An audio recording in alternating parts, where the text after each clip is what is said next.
है 6 नंबर का 2। काकोटोआ एक प्रसुप्त ज्वालामुखी है। काकोटोआ एक प्रसुप्त ज्वालामुखी। प्रसुप्त मतलब जो सोया हुआ है ना। उत्तर देखिए, काकोटोआ प्रसुप्त ज्वालामुखी है क्योंकि यह प्रसुप्त ज्वालामुखी है।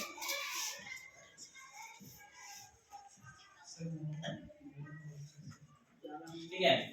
1883 ईस्वी में उद्गार होने के बाद से अब तक नहीं हुआ है। 1883 ईस्वी यानी कि 40 साल हो चुका है। ठीक है, 40 साल से अब इसमें दोबारा नहीं हुआ है, लेकिन इसमें कभी भी अचानक विस्फोट या उद्गार होने की संभावना है। ठीक है, हो सकता है इसमें। अगला देखिए 7 नंबर, देख उत्तरीय प्रश्न। 1 नंबर प्रश्न है, नदी के द्वारा निर्मित स्थलाकृतियों की विवेचना कीजिए। ठीक है, विवेचना मतलब नदी क्या क्या स्थलाकृति बनाती है। किस स्थलाकृति, स्थल क्या जमीन है, उस पे क्या क्या किस तरह का आकृति बना रही है। ठीक है, मिट्टी को काट के, ठीक है, पहाड़ को तोड़ के, तो वो सारा चीज यहाँ पे बताना है। देखिए उत्तर, नदी द्वारा निर्मित स्थलाकृतियां 2 प्रकार की होती है। पहला है अपवर्तनात्मक तथा दूसरा निक्षेपात्मक। ठीक है, पहला देखिए अपवर्तनात्मक में, अपवर्तनात्मक स्थलाकृतियां नदियां अपनी युवावस्था में निम्नलिखित स्थलाकृतियां बनाती हैं, जैसे भी आकार की घाटी, जिसके अंतर्गत गार्ज के कैनियन और जलप्रपात। ठीक है, देखो युवावस्था कब बोलेंगे,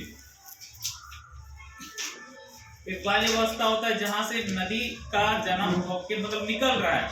ठीक है, जहां से नदी निकल रहा है, कहीं ना कहीं से तो निकलेगा ही ना, पहाड़ से हो या फिर कोई क्या बोलते हैं झरना, मतलब जल स्रोत टाइप का।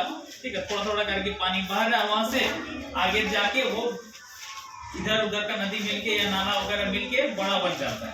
ठीक है, लेकिन बहुत जगह पहाड़ में पानी रिसते रहता है। मेरा उधर ऐसा है कि जगह जगह में पहाड़ से पानी निकलता है। ठीक है,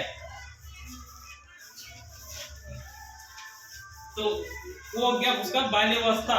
और जब वो नीचे की ओर आता है और उसमें रफ्तार बढ़ जाता है तो हो गया युवावस्था। ठीक है, फिर उसके बाद जब वो समुद्र से मिलने वाला होता है धीरे स्लो हो जाता है, जहाँ एकदम स्लो गति में बहता हो गया उसका वृद्धावस्था। ठीक है, आदमी का भी 4 अवस्था होता है, नदी का भी वैसी ही अवस्था है, युवावस्था, बाल्यावस्था, युवावस्था, प्रौढ़ावस्था और वृद्धावस्था। ठीक है, अगला देखिए, इस तरह से ये आपका अपवर्तनात्मक जो है थोड़ा खूब तेजी से बहता है इसमें। ठीक है, नदी और भी आकार की घाटी का निर्माण करता है। अगला देखिए, निक्षेपात्मक स्थलाकृतियां में नदी अपनी वृद्धावस्था, ठीक है, इस वक्त नदी का जो वेग होता है, रफ्तार उतना तेज नहीं होता है, धीरे धीरे बढ़ता है। ठीक है, मतलब किसी को बहा के उतना वो नहीं ले जा सकता है। ठीक है, और ये जो होता है युवावस्था,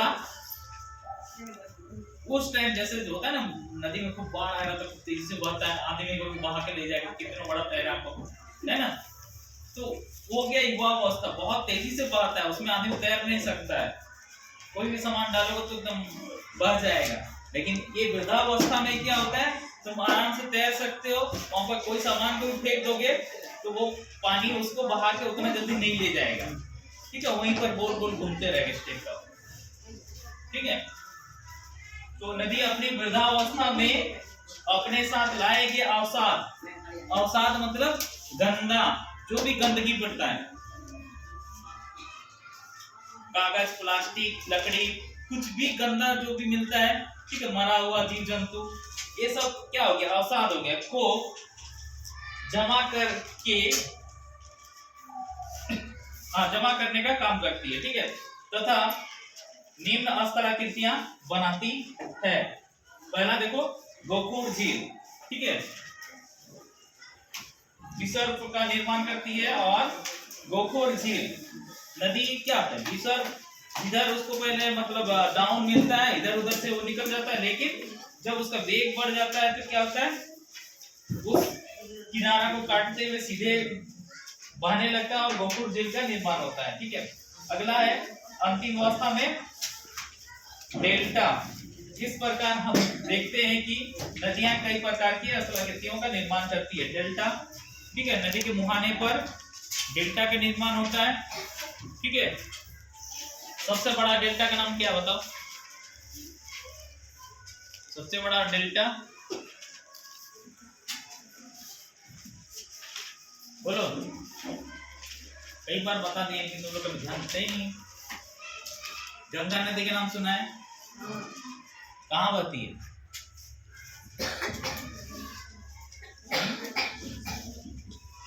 भारत देश का ही है ना, भारत देश का सबसे लंबा नदी है। ठीक है, और भी बहुत लंबा नदी है, लेकिन भारत देश का सबसे लंबा नदी गंगा और सबसे पवित्र नदी गंगा, उसी को बोला जाता है। ठीक है, और इसी के द्वारा सबसे बड़ा डेल्टा का भी निर्माण होता है, सुंदरवन डेल्टा। ठीक है, पूरा वन बन गया जंगल डेल्टा में। सर, वीडियो देखिए सर, इसका वीडियो देख लीजिए।